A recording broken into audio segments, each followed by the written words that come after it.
Bonsoir à tous et merci de nous rejoindre pour cette nouvelle édition mercredi 2 mai. Voici les titres. Au Mali, regain de tension après l'attaque lundi par les forces fidèles au président déchu ATT de l'ORTM, de l'aéroport de Bamako et du camp de Kati, base des ex-putschistes. L'ex-junte qui a fait évacuer ce mercredi la télévision d'État. Au Burkina Faso, les élections législatives et municipales reportées au 2 décembre prochain. Mais le gouvernement doit trouver d'urgence une formule pour proroger le mandat des députés qui doit s'arrêter dans un mois. Et puis Barack Obama en visite surprise en Afghanistan, un an après la mort d'Oussama Ben Laden avec son homologue Hamid Karzai. Ils ont signé un accord sur la présence américaine en Afghanistan jusqu'en 2024, aussitôt jugé illégitime par les talibans.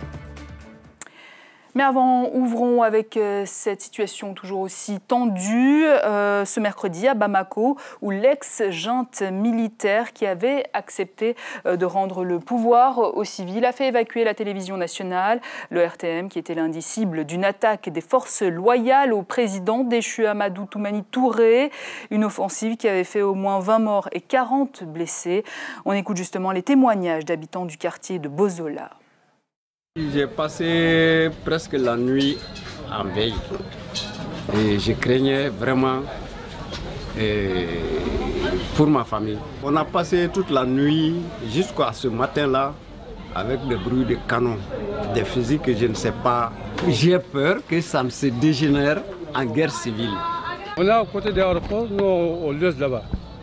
Bon, il y a beaucoup de bruit qui fait là-bas. Les bruits de canon. Les bruits de canon, bon, les pistolets. Et j'ajoute que ce contre-coup d'État ne remet pas en cause la transition au Mali.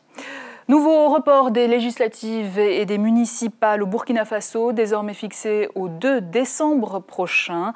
Mais problème, dans un mois, le mandat des députés s'achève. Le gouvernement doit donc trouver d'urgence une formule pour le proroger. Adjima David Chombiano. C'est une décision qui fait grand bruit à Ouagadougou. La loi du 22 mars prolongeant le mandat des députés est jugée non conforme à la Constitution. Selon le Conseil constitutionnel, cette loi a le défaut de disposer uniquement sur le cas spécifique de la législature en cours, alors qu'une loi dans son principe doit être de portée générale. L'Assemblée nationale a ouvert sa session depuis le mois de mars pour 90 jours. Le gouvernement disposait d'un mois pour déposer des projets de loi.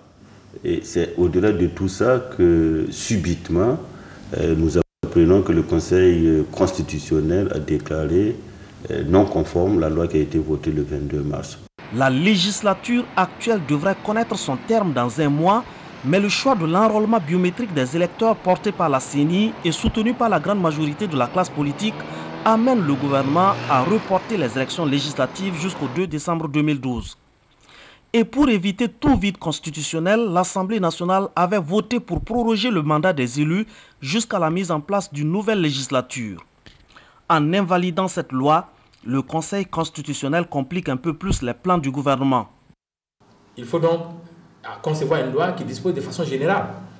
On reprendra le projet en disant que désormais au Burkina Faso, le mandat de député est de 6 ans ou 7 ans. Voilà.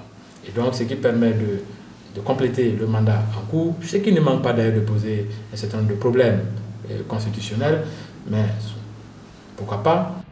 Le gouvernement devrait donc revoir sa copie alors que les délais pressent. Une occasion s'offre à l'exécutif pour introduire un amendement. C'est le 17 mai, date à partir de laquelle l'Assemblée nationale examine d'autres projets de loi de modification de la Constitution, les projets de création d'un Sénat, de constitutionnalisation du genre et de la chefferie coutumière, recommandés par les assises nationales sur les réformes politiques. Un an, jour pour jour après la mort d'Oussama Ben Laden, les talibans afghans ont attaqué ce mercredi une résidence occupée par des étrangers près de Kaboul et annoncé le lancement d'une grande offensive, un défi lancé aux États-Unis juste après une visite du président américain Barack Obama. Moïse Mungoro. Tape dans la main, enchaîné par des saluts pendant de longues minutes. C'est avec un air décontracté que Barack Obama a retrouvé ses troupes.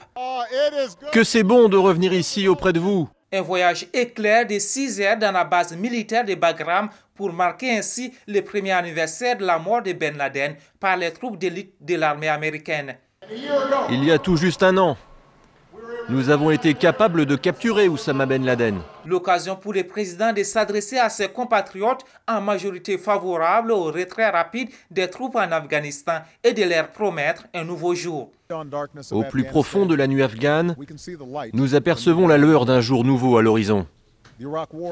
La guerre d'Irak est terminée. Le nombre de soldats en danger a été divisé par 2 et d'autres vont bientôt revenir au pays. La route est claire jusqu'à l'accomplissement de notre mission en Afghanistan tout en faisant payer Al-Qaïda. Lors de cette visite, le président américain a également signé un accord de partenariat stratégique avec son homologue afghan Hamid Karzai. Un accord encadrant les conditions d'une présence de soldats américains en Afghanistan jusqu'en 2024.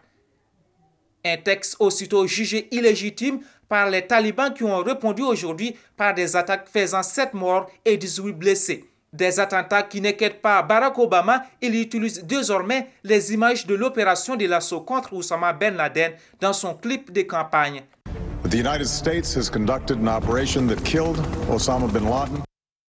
Et dans un tout autre registre, comment la fête du travail a-t-elle été célébrée en ce 1er mai à travers le continent, de Dakar à Tananarive, en passant par Bamako ou encore Abidjan? Voici un tour d'horizon proposé par Moïse Mungoro. Les rues de Conakry noires du monde, une mobilisation exceptionnelle des travailleurs guinéens pour célébrer le 1er mai. C'était l'occasion pour les 8 centrales syndicales d'appeler au respect de la liberté syndicale et à l'unité. La principale centrale syndicale du pays est fragilisée par une erreur de leadership, une situation qui empêche les organisations de parler d'une seule voix depuis 2009. Tant qu'on est désunis, c'est les autres qui profitent de cette désunion pour mettre tous vos projets en l'air. Forte mobilisation également pour ce 1er mai au Sénégal. À Dakar, plus de 70 organisations réunies au sein de la Confédération nationale des travailleurs du Sénégal ont participé à la marche. Le pays vit depuis le 25 mars dernier une alternance politique avec l'élection des nouveaux présidents, ce qui ne change pas les revendications des syndicats. Au niveau des organisations professionnelles, je pense que c'est des questions spécifiques qui seront donc consignées dans un cahier qui sera remis à M. le Président de la République. En Côte d'Ivoire, c'est l'absence du président Alassane Ouattara qui aura marqué les esprits. Depuis la fin de la crise post-électorale, plus de 3000 personnes ont été licenciées des entreprises privées et publiques. Un dialogue social est prévu par les autorités ivoiriennes afin de satisfaire les exigences des travailleurs. À Madagascar, le 1er mai s'est déroulé dans un contexte de crise politique et de l'emploi. En plein cœur de la capitale, les boutiques sont fermées, mais juste à côté, les secteurs informels bat son plein. Ici, pas de jour férié. Pour beaucoup, arrêter ces activités signifie pas de rentrée d'argent. Je travaille à mon compte parce que à Madagascar, les travailleurs ne sont pas très bien payés. Dans la capitale malienne, pas de fête non plus. Les manifestations ont été reportées. Depuis le 22 mars dernier, le pays vit dans un contexte de crise politique et sociale sans précédent. Les syndicats ont préféré donc jouer la carte de la solidarité.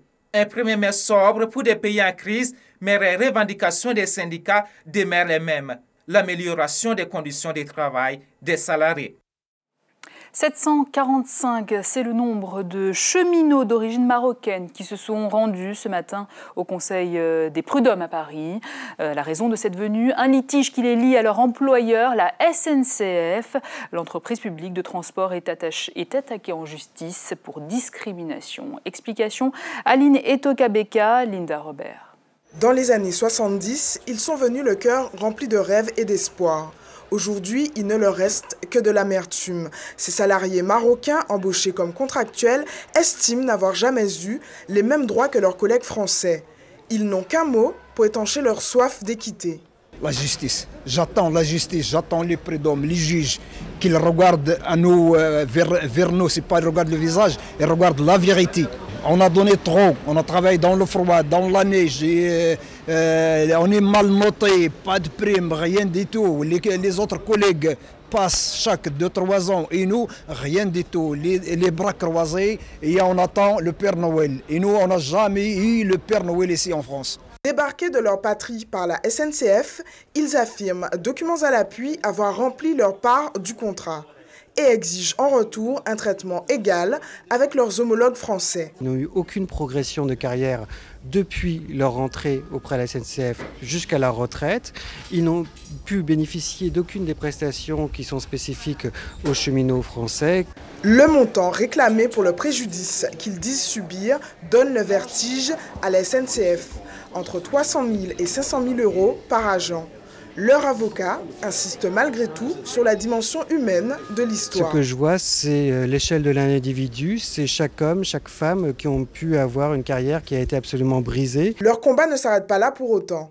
Malgré le renvoi de l'affaire qui ne concernait qu'une soixantaine d'entre eux ce matin, une dizaine d'auditions est déjà prévue dans les prochains mois. Et toujours dans l'actualité française, vous n'êtes pas sans savoir que c'est maintenant, à l'heure où je vous parle, que se déroule le fameux débat de l'entre-deux tours entre les deux candidats à la présidentielle française, Nicolas Sarkozy et François Hollande, avec cette question: et si ce débat avait plus d'impact qu'on ne le répète? Il n'existe certes aucun précédent où ce duel de finalistes a inversé la tendance. Les politologues s'accordent même à lui attribuer une influence minime sur le vote, de l'ordre d'un point au minimum. Mais je vous laisse en juger par vous-même, et plutôt que les sondages qui laissent toujours grand vainqueur François Hollande, un seul verdict, celui des urnes, le 6 mai prochain. Et c'est ainsi que s'achève cette édition, mais avant, je vous rappelle l'information principale développée dans ce journal.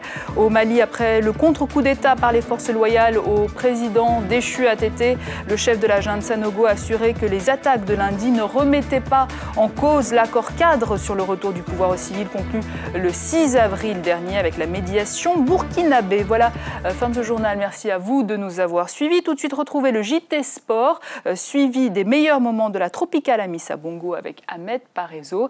Demain, retrouvez Patricia Dreline aux commandes de ce journal. Quant à moi, je vous donne rendez-vous lundi pour une nouvelle édition. À très bientôt.